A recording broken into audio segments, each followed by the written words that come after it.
Hi hello నమస్తే. రాష్ట్ర రాజకీయాలు ఒక ఎత్తు అయితే దేశ రాజకీయాలు మరో ఎత్తు. కానీ బీజేపీ 15 సంవత్సరాలు 3 పర్యాయాలు వచ్చిన తర్వాత బీజేపీ పూర్తిగా దేశవ్యాప్తంగా పాగా వేద్దామనే ఆలోచనలో పడింది. మొన్న east India, west India, north India ఈ మూడు ఏవైతే ఉన్నాయో ఈ మూడు కూడా చక్కబెట్టేసింది. కానీ సౌత్ ఇండియాలో ఒక పక్క తమిళ్, మరోపక్క కన్నడం, మరోపక్క మలయాళం, మరోపక్క తెలుగు, 5 రాష్ట్రాల్లో ఇప్పటికి కూడా బీజేపీ పాగా వేయలేని దుస్థితి. గొడవలు పెడుతుంది, ఆజ్యం పోస్తుంది, అక్రమ కేసులు పడుతుంది, కేసులు ఉండి కూడా తిరగరాస్తుంది. సరే ఏంటో చూద్దాం. బీజేపీ ఎట్లా పాగా వేద్దాం అనుకుంటుంది, ఏ విధంగా దక్షిణ భారతదేశాన్ని ఏదో విధంగా ఎవరినొక్కరిని గొడవలు పెట్టి వాళ్ళని చేతిలోకి లాక్కుందామని చూస్తుంది. కొన్ని కోట్ల రూపాయలు ట్యాక్సులు కట్టి కొన్ని కోట్ల రూపాయలు కేంద్రాన్ని పంపిస్తే ఈ 5 రాష్ట్రాలకి మాత్రం ఎప్పుడు అన్యాయం చేస్తూనే ఉంటుంది. అవేంటో చూద్దాం. ఒక్కసారి ఏ రాష్ట్రాల్లో పాగా వేద్దాం అనుకుంటుంది, ఏ రాష్ట్రంలో బలం ఉంది, ఏ రాష్ట్రంలో బలం లేదనేది మనం చూపించే ప్రయత్నం చేద్దాం. ముఖ్యంగా ఏపీ తీసుకుందాం.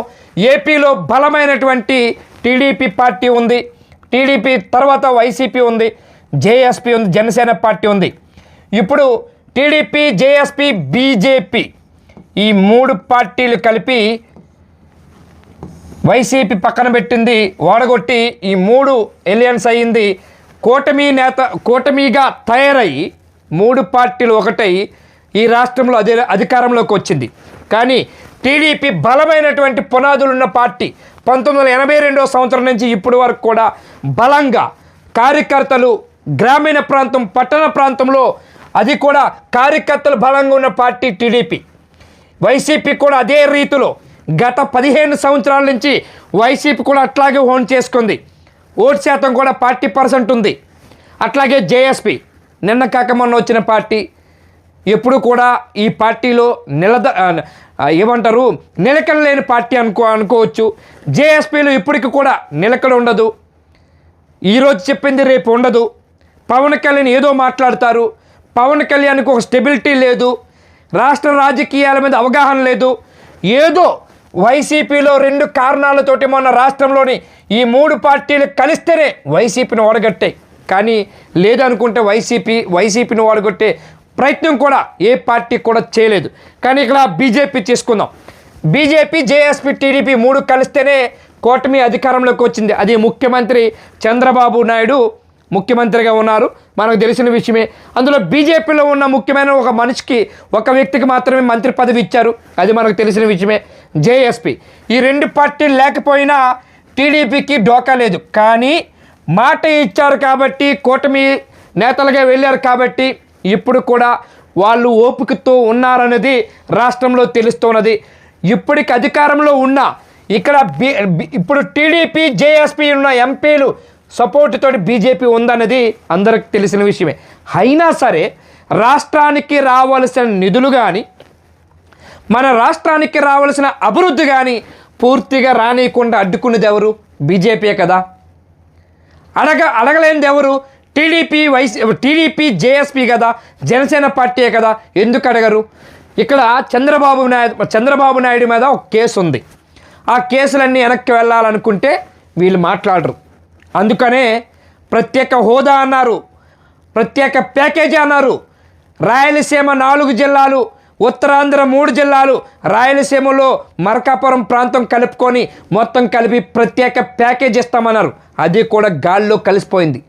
ఇవన్నీ చూస్తుంటే కేవలం కేసులు పెట్టి, బనాయించి, దగా చేసి, దుర్మార్గం చేసి, దోపిడీ చేసి ఇక్కడ ఉన్నటువంటి బీజేపీ ఓన్ చేసుకుందామని ఎట్లయినా ప్రయత్నం చేస్తుంది. అందుకనే వీళ్ళు గొడవలు పెడుతుంది.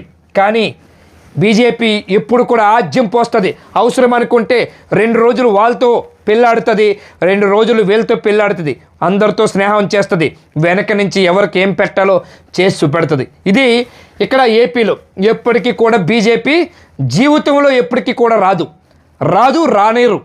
వచ్చినా సరే అది రావటానికి కూడా బలమైనటువంటి పునాదులు లేవు బీజేపీలో. జేఎస్పీల విషయంలో కూడా అంతే. జేఎస్పీ ఇప్పుడు 21 మంది ఎమ్మెల్యేలు ఉన్నట్టున్నారు.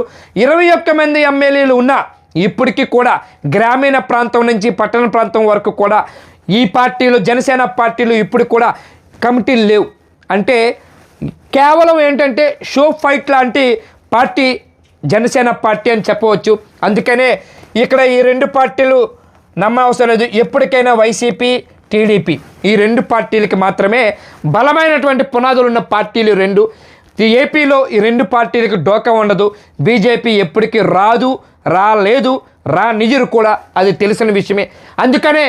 అందుకనే గొడవలు పెట్టి వాళ్ళతో అని చెప్పి ఈ లేనిపోయినటువంటి కేసులు పెట్టి బనాయిస్తూ ఉంటారు. ఇవన్నీ ఆజ్యం పోస్తారు. అందుకోసమే బీజేపీ ఎట్టి పరిస్థితుల్లోనైనా సౌత్ ఇండియాలో పాగా వేద్దామని చూస్తుంది, కానీ పప్పులు ఉడకవు. నెక్స్ట్ తెలంగాణకి వెళ్దాం. తెలంగాణలో బలమైనటువంటి అది 10 సంవత్సరాల పాటు తెలంగాణ విడిపోయిన తర్వాత కూడా 10 సంవత్సరాలు ముఖ్యమంత్రిగా కేసీఆర్ ఉన్నారు. కేసీఆర్ బలమైనటువంటి శక్తిగా ఎదిగారు. తెలంగాణలో డోకా లేదు. ఇప్పుడు బలమైనటువంటి శక్తి బీఆర్ఎస్ అని చెప్పవచ్చు. అట్లాగే కాంగ్రెస్ అధికారంలో ఉంది. బీజేపీ ఎంపీ సీట్లు ఉన్నాయి. కానీ ఇక్కడ చెప్పొచ్చు కాంగ్రెస్ ఎంత బలమంగా, కాంగ్రెస్ని ఎప్పుడైతే డౌన్ఫాల్ చేస్తుందో బీజేపీ రావటానికి, అది కూడా సెకండ్ ప్లేస్ రావడానికి అవకాశం ఉంటుంది. లేదంటే బీఆర్ఎస్ని డౌన్ఫాల్ చేయాలి. కానీ బీజేపీ ఈ రెండు పార్టీలు బీఆర్ఎస్ని ఎప్పటికీ జీవితంలో డౌన్ఫాల్ చేయలేదు. కాబట్టి బీఆర్ఎస్ ఇక్కడ స్ట్రాంగ్ అని చెప్పవచ్చు, స్ట్రాంగ్ పార్టీ అని చెప్పవచ్చు. కానీ కాంగ్రెస్ ఇప్పుడు అధికారంలో ఉంది. రేవంత్ రెడ్డి ప్రభుత్వం అధికారంలో ఉంది. కానీ కాంగ్రెస్ పార్టీలో అది కూడా ఉన్నటువంటి రేవంత్ రెడ్డి ఎప్పటికైనా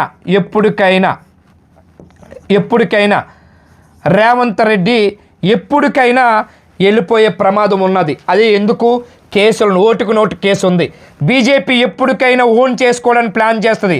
అందుకనే కాంగ్రెస్ పార్టీలో చీలికి తెచ్చే అవకాశాలు కూడా ఉన్నాయి. కాబట్టి రేవంత్ రెడ్డిని వాడుకొని బీజేపీ ఓన్ చేసుకొని కాంగ్రెస్ డౌన్ఫాల్ చేసే అవకాశం ఉంటుంది. అందుకే బీఆర్ఎస్ అండ్ ఇక్కడ బీజేపీ, కాంగ్రెస్, రేవంత్ రెడ్డి, కాంగ్రెస్ నుంచి రేవంత్ రెడ్డిని విడగొట్టి బీజేపీ ఓన్ చేసే అవకాశాలు చేసుకుంటుంది నెక్స్ట్ ఎలక్షన్లో. అది ఎంతవరకు అనేది చూద్దాం. కానీ బీఆర్ఎస్ బలంగా ఉన్నది. బీఆర్ఎస్ అధినేత కూతురు కవిత ఒక పార్టీ పెట్టింది, తెలంగాణ శ్రామిక పార్టీ, రాష్ట్ర శ్రామిక పార్టీ ఏదో పెట్టింది. ఆ టీఆర్ఎస్, అది కూడా టీఆర్ఎస్ పార్టీ. ఈ టీఆర్ఎస్ పార్టీ ఎప్పటికీ కూడా కేసీఆర్ని కాదు అని, ఇక్కడ బీఆర్ఎస్ని కాదు అని కవితకి అవకాశం ఉండదు. కానీ అవకాశం ఉన్నదనుకుంటే కాంగ్రెస్ పార్టీలో ఉన్న కొంతమంది చీలికి తీసుకొచ్చి రేవంత్ రెడ్డి ఒకవేళ బీజేపీ ద్వారా ఓన్ చేసుకుంటే అప్పుడు కాంగ్రెస్ పార్టీలో ఉన్నోళ్ళు టీఆర్ఎస్లోకి వచ్చే అవకాశం ఉంటుంది. అందుకని కాంగ్రెస్ ఓటింగే టీఆర్ఎస్కి వస్తుంది, కానీ బీఆర్ఎస్ ఓటింగు 1% కూడా టీఆర్ఎస్కి వచ్చే అవకాశం ఉండదు. అందుకని రేపు 2029 ఎలక్షన్లో ఏం జరిగిన 28 ఎలక్షన్లో ఇక్కడ బీఆర్ఎస్ గెలిచే అవకాశాలు ఎక్కువగా ఉంటాయి. కాబట్టి దీన్ని బీటౌట్ చేయలేరు. కాబట్టి బీజేపీ చూసుకుంటే ఇక్కడ ఎప్పటికీ బీజేపీ రాదు, అది కష్టం. ఎందుకంటే టీఆర్ఎస్, కాంగ్రెస్ అవసరమైతే కలిస్తాయి. ఈ బలంగా కలిస్తే రేవంత్ రెడ్డి విడిపోయిన 20 సీట్లు, ఎక్కువ 30 కూడా అవసరం లేదు. కానీ 2028లో 20 కూడా రేవంత్ రెడ్డి కూడా గెలవకపోవచ్చు. ఇది తెలంగాణ విషయానికి వచ్చేసరికి మళ్ళీ బీఆర్ఎస్ అవకాశాలు బలమైనటువంటి పునాది ఉన్నది. ఇక్కడ కూడా బీజేపీ జీరో, నో డౌట్. ఇది కూడా ఏపీలో కూడా BJP zero, no doubt. Karnataka వద్దాం. కర్ణాటకలో 3 బలమైన పార్టీలు ఉన్నాయి. ఒకటి బీజేపీ, కాంగ్రెస్, జేడీయూ. ఇప్పుడు కాంగ్రెస్ అధికారంలో ఉంది. కాంగ్రెస్ అధికారంలో ఉంది కాబట్టి ఇక్కడ జేడీయూ కాంగ్రెస్ ఒక టైంలో 2018లో ఇక్కడ బీజేపీ 104 ఎమ్మెల్యే సీట్లు వచ్చినప్పుడు ఇక్కడ కాంగ్రెస్, జేడీయూ కలిపి అక్కడ పార్టీ ఓన్ చేసుకున్నాయి. కానీ అక్కడ ఆనాడు 2018లో అక్కడ ఉన్నటువంటి గవర్నర్ కర్ణాటకలోని ఈ 2 పార్టీలు రానియకుండా బీజేపీకి అవకాశం లేకపోయినా బీజేపీకి ఇచ్చి బీజేపీ అధికారంలోకి వచ్చేటట్టు చేశారు యడ్యూరప్ప. 6 నెలల కాలంలోనే కాంగ్రెస్ జేడీయూ కలిపి మొత్తం బీజేపీని దించేసాయి. అది మనందరికి తెలిసిన విషయం. తర్వాత రాజకీయ సమీకరణాలు మారినాయి. రాజకీయ సమీకరణలు మారిన తర్వాత ఇక్కడ కాంగ్రెస్ పార్టీ అధికారంలోకి 2020 మొన్న వచ్చింది. ఎలక్షన్లో మొత్తం గెలవగలిగింది 2021లో 3లో 2లో గెలిచిన తర్వాత కాంగ్రెస్ పార్టీ అధికారంలో ఉంది. ఇక్కడ జేడీయూ బీజేపీ, కానీ బీజేపీ జేడీయూ కలిసి అధికారం రేపు 2029 ఎలక్షన్లో పోటీ చేస్తే, కానీ ఎట్టి పరిస్థితుల్లో కూడా బీజేపీ రావటానికి అవకాశం ఉన్న కర్ణాటక రాష్ట్రం మాత్రమే. కానీ జేడీయూ ఏమాత్రం కూడా సపోర్ట్ లేకపోతే బీజేపీ రాలేదు. అందుకని జేడీయూని సపోర్ట్ తీసుకుంది. కానీ జేడీయూ మాత్రం రేపు వచ్చే ఎలక్షన్లో బలమైన పునాదులతో వెళ్తుంది. రేపు గెలిస్తే కాంగ్రెస్ అండ్ జేడీయూకి మాత్రమే అవకాశం ఉంటుంది. కానీ అవసరం అనుకుంటే బీజేపీ సపోర్టుతో జేడీయూ ముఖ్యమంత్రి అవుతారు, లేదు కాంగ్రెస్ అధికారంలోకి వస్తుంది మళ్ళీ ఎగైన్. కానీ ఎట్టి పరిస్థితుల్లో ఇది కష్టం అవుతుంది. ఇక్కడ కూడా బీజేపీ ఒక్కసారి అధికారంలో ఉన్నది కర్ణాటక, కానీ ఇక్కడ కూడా రేపు వచ్చే ఎలక్షన్లో జీరో అవ్వచ్చు. రాజకీయ సమీకరణాలు మారబోతున్నాయి కాబట్టి ఇక్కడ జీరో అవ్వచ్చు. నెక్స్ట్ తమిళనాడుకి వెళ్దాం. తమిళనాడు రాజకీయం మనకు తెలుసు. దేశంలోనే అత్యధికంగా తమిళనాడు రాజకీయం ఒక నాంది పలికింది.